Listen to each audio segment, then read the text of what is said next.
실버타운 가시면 이제 돈이 많이 들거든요. 네.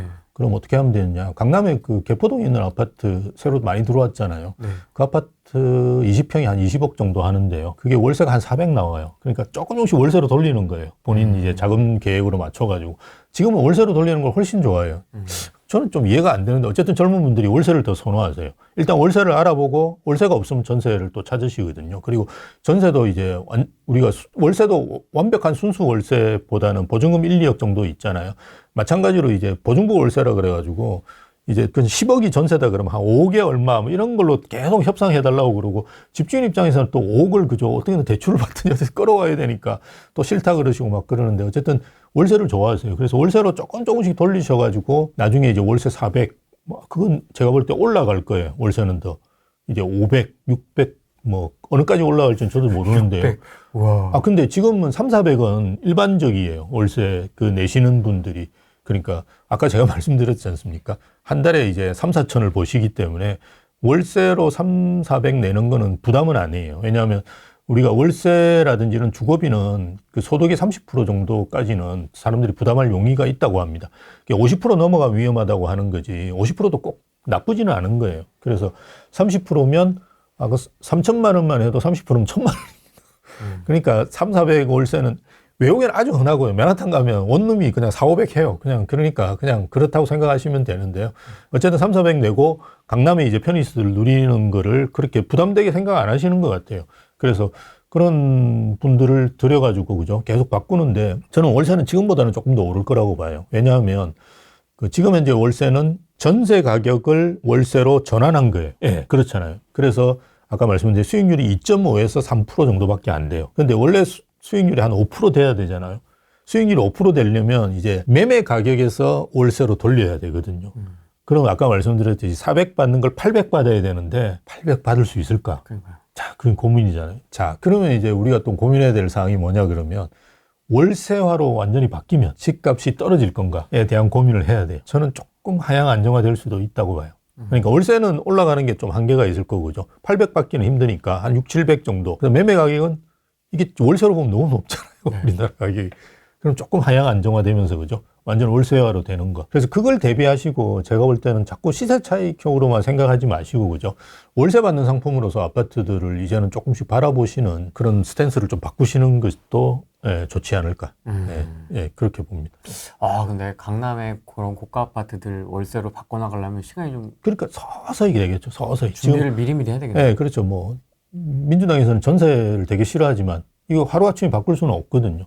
들어온 놈도 전세고 나가는 놈도 전세인데 그걸 어떻게 바꿔요? 그래서 시간은 많이 걸리겠지만 근데 어쨌든 최근에 이제 거래되는 비중을 보면 월세는 조금씩 늘어나고는 있습니다. 그리고 아까 말씀드렸지 우리나라는 순수 월세라고 해도 한 1, 2억 잡고 있거든요. 그래서 왜냐하면 이거 참 또 이런 이야기 하면 욕도 많이 하실 거지만 우리는 이제 임대인을 지금 그 뭐라 그러냐 스크린 하잖아요. 임대인에 대해서 이놈이 그 세금을 체납한 게 있는지 뭐 이런 걸 보잖아요. 네, 보는데 외국에는 임대인 스크린이란 자체가 없어요. 왜냐하면 월세이기 때문에. 그리고 보증금이 없습니다. 외국에는 그냥 한 달이나 2달치 정도만 잡거든요. 그것도 이제 뭐 우리처럼 돈 떼먹고 도망가서 잡는 게 아니고 그냥 그 나갈 때 보면 이제 벽지 같은 게 낡았잖아요. 그거 다시 해야 되기 때문에 대부분 일본 같은 데 돌려주지는 않아요. 그냥 보증금은.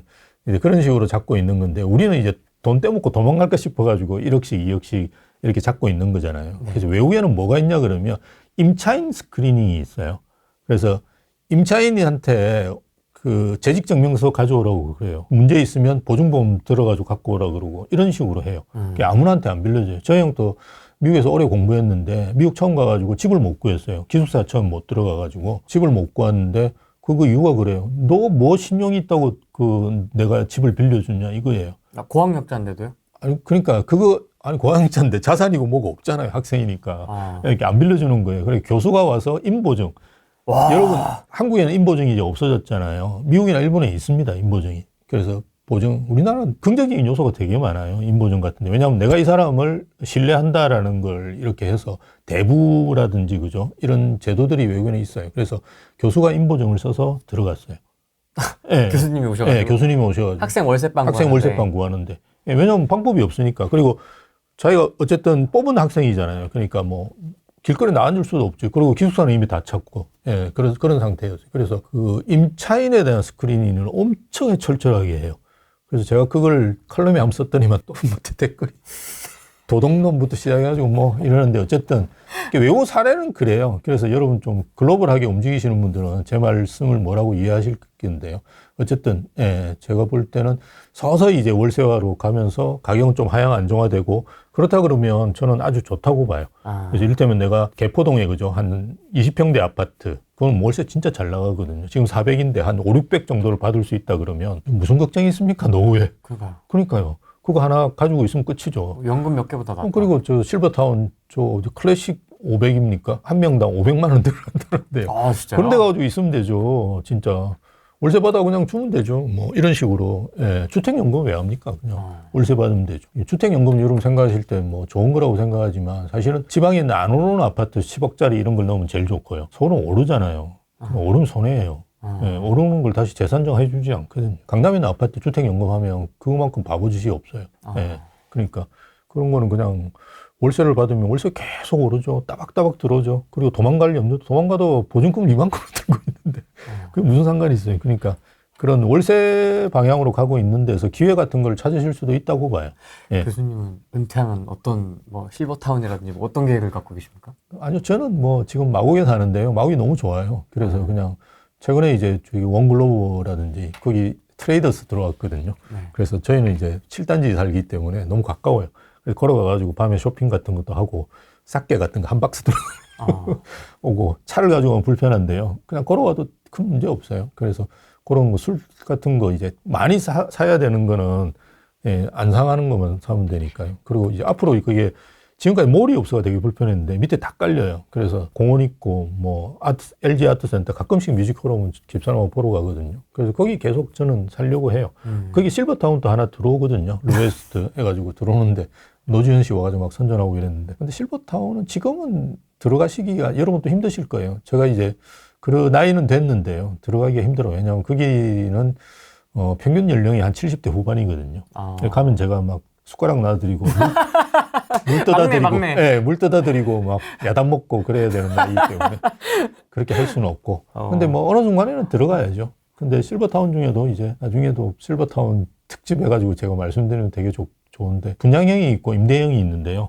임대형은 나이 제한이 있어요. 80 넘으면 들어가기 힘들어요. 그리고 조금 뭐 걷는 거 좀 불편하고 이러면 쫓아내고 막 그러거든요. 임대형은 자기 마음대로 하는 거예요. 근데 분양형으로 해서 했던 상품 같은 경우는 아파도 못 쫓아내요. 그래서 제가 이제 분양형 상품 용인에 하나 있는데요. 세브란스 병원에 붙어 있어요. 거기 갔더니만 이렇게 휠체어 끌고 이렇게 그 요양보호사들이 하는 데도 있더라고요. 그래서 그런데 나중에 70 넘어가지고 들어가면 되겠다라는 생각은 해요. 하는데 아직까지는 아닌 것 같고요. 지금 아직도 뭐 등산 다니고 이러는 나이인데 거기 가기는 좀 그렇고요. 그래서 그렇게 생각하고 지금은 이제 나이가 이제 많이 드시고 이러면 자연스럽게 그러니까 부동산에 있는 자금들을 그죠 이렇게 유동화 많이 시키셔야 돼요. 그래서 현금하고 제 생각에는 은퇴하는 시점부터 시작해서 거의 5대5 정도로 만드시로 지금은 말씀드렸듯이 거의 8대 2잖아요 우리나라가. 그래서 80%를 부동산으로 가지고 있는데 이건 유동화가 안 된 상품이기 때문에 어쨌든 유동화 시킬 수 있는 대로 최대한 유동화 시키셔가지고 아까 월세 받는 거는 유동화 시키는 거죠. 그죠? 예, 그렇게 유동화를 시키셔가지고 평생 내가 300, 400 받는다, 500, 600 받는다 엄청난 거죠. 예. 평생 여러분이 한 5, 600을 받을 수 있는 금융상품이 몇십억 될 거예요. 예. 그래서 그런 걸 가지고 있으신 거니까요. 그렇게 유동화 시킬 수 있는 방법을 고민을 해서 이렇게 한 5대5 정도로는 빨리 만들어 놓으시는 게 저는 좋지 않을까. 예, 그렇게 생각하는 거죠. 저도 마찬가지로 그렇게 해야 되지 않을까. 요즘은 자금조달 계획서를 써야 되거든요. 그래서 쓰면서 이제 물어보면 빈자리가 조금씩 있어요. 빈 공간이. 한 20억짜리 아파트를 사면 한 5억은 어디 간 거 없어요. 이건 대출도 해놓은 것도 아닌데 부모님이 주는 거예요. 그래서 이걸 신고를 해서 하는지 저희는 이제 신고하라고 많이 권해드려요. 그런데 이제 신고 안 하고 하시는 분들도 많은 것 같아요. 그래서 그건 조심하시라고 일단 저희가 주의는 시키는데 그건 뭐 본인 마음이시는 나중에 다 나오지 않을까요? 골치 아파져요. 왜냐하면 이게 아버님이 직장 다니시면 상관이 없는데요. 사업하시는 분들 같은 경우는 이게 뭐냐 그러면 자금이 원천까지 나중에 세무조사가 들어가거든요. 그럼 회사잖아요. 회사가 수십억 이제 하는 거예요. 아니 네가 회사에서 돈 벌어가 자식한테 한 거 뭐 이런 거 다 그냥 그리고 회사는 일단 세무조사를 하면 뭔가 나와요. 뭔가 나오게 돼 있어요. 아들 타고 아버지 회사까지 터는 그렇죠. 아버지 회사까지 타고 들어가가지고 아버지 회사 세무조사를 때리면 이건 몇억 수준에서 그냥 해결되는 문제가 아니거든요. 몇십억 되고 아버님 회사가 휘청거려요. 네. 그리고 의사 이런 분들도 되게 조심하셔야 되고요. 왜냐하면 의사들도 이렇게 타고 들어가잖아요. 왜냐하면 소득의 원천이니까. 그러니까 사업하는 분은 내가 개인 사업이건 법인이건 다 똑같다고 봐요. 그러니까 우리 형이 그 의사인데요. 우리 형도 세무조사 맞을 때 언제 세무조사 맞냐 그러면 10년 차 때 딱 맞아요. 세무조사를. 10년 차 때 의사가 가장 잘 법니다. 잘 벌었는데 그동안 이제 세무신고 제대로 안 하잖아요. 옛날에 특히 그랬어요. 저희 형도 뭐 90년도인가 그렇게 맞았으니까. 이렇게 되었을 때 소득이 지금 10년 동안 이만큼 벌었을 거라고 가정해서 세무를 때려요. 그러니까 이게 한번 맞으면 휘청해요, 의사들도. 예. 세무조사가 그런 거예요. 그래서 뜬금없이 왜 나왔어요? 10년 정도 되면 대충 나와요. 예. 다 알고 있구나. 예. 그리고 대충 강남에서 개업하고 있고, 저 형이 청담동에서 청담동에서 엄청나게 그 잘 되는 교정치과 의사였거든요. 떼부자네요? 예. 내가 가면 연예인들도 보고, 예. 그때 되게 즐거웠는데, 어쨌든. 예. 그러니까 딱 그냥 타겟으로 가만히 보고 있는 거예요. 처음엔 안 때려요. 보고 있다가, 요때쯤 때리면.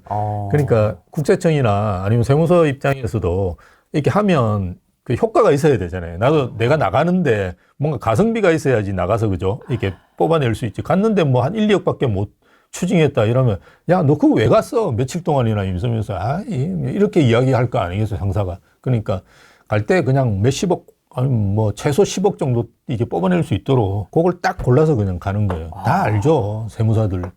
야, 여러분 아는데 그냥 가만히 있는 거예요. 여러분 그 무슨 문제 일으키고 이러는 것들은 1,000만 원, 2,000만 원 이런 건 신경을 안 써서 그런 거지. 요즘은 그 현금 같은 거 1,000만 원만 빼도 그죠? 예, 그 신고가 다 들어갑니다. 근데 그거 하나하나 다 안 해요. 그거 해봤자 얼마 뽑아내겠어요. 몇백만 원, 뭐 몇십만 원 추징하는 그게 무슨 의미가 있어요. 세무사 입장에서 아무 의미가 없죠. 국세청에서는. 그러니까 그걸 가만히 두는 거예요. 근데 그게 막 이렇게 누적되고 갑자기 애한테 애가 그죠? 강남에 20억짜리 집을 샀다. 오, 이거 걸렸어. 예, 이렇게 해가지고 딱 세무조사 나오는 거예요. 나오면서 타고 들어가가지고 아버지 세금까지 다 추징하고 탈탈 털어가 몇십억 터는 거예요. 판 예. 제대로 짜네. 그렇죠. 그렇게 해서 하는 게 일반적이에요. 왜냐하면 지금 세수가 부족하기 때문에 그냥 어영부영 이래가지고 뭐 1, 2억짜리 그 추징하려고 안 들어갑니다. 그냥 저희 이제 책을 같이 쓴 분이 국세청에 계셨던 분인데 네, 뭐 그런 이야기 해요. 만나가지고 이야기를 해보면.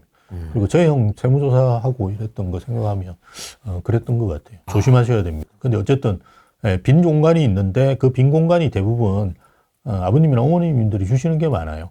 그래서 원래 우리가 부자가 되려면 이제 부동산 투자 쪽으로 본다 그러면 좋은 상품을 좋은 시기에 사야 되잖아요. 근데 최근에 하나 더 늘었어요. 좋은 상품을 좋은 시기에 받아야 돼요.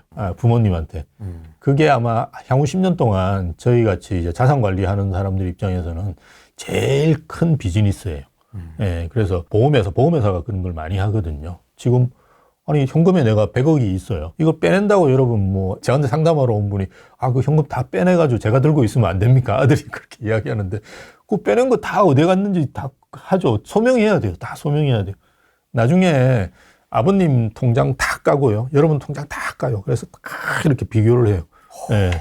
10년치를 합니다. 그래서 아버님 누워 계시고 얼마 안 되시면 돌아가실 것 같네. 그거 뭘 해도 소용없어요. 아무 소용없어요. 그러니까 지금부터 준비하셔야 돼요. 증여 같은 거 해주면 오히려 증여세 같은 걸 제대로 신고하면 자식게 되잖아요. 얼마 안 되거든요. 뭐 5억까지가 20%인가요? 그럼 한 1억만 내면 되는데. 아깝잖아요. 크긴 하죠. 근데 그걸 안 해놨다고 안 해놓다가 10억을 맞을 수도 있는 거니까요. 그리고 일단 그렇게 해놓으면, 본인께 되잖아요.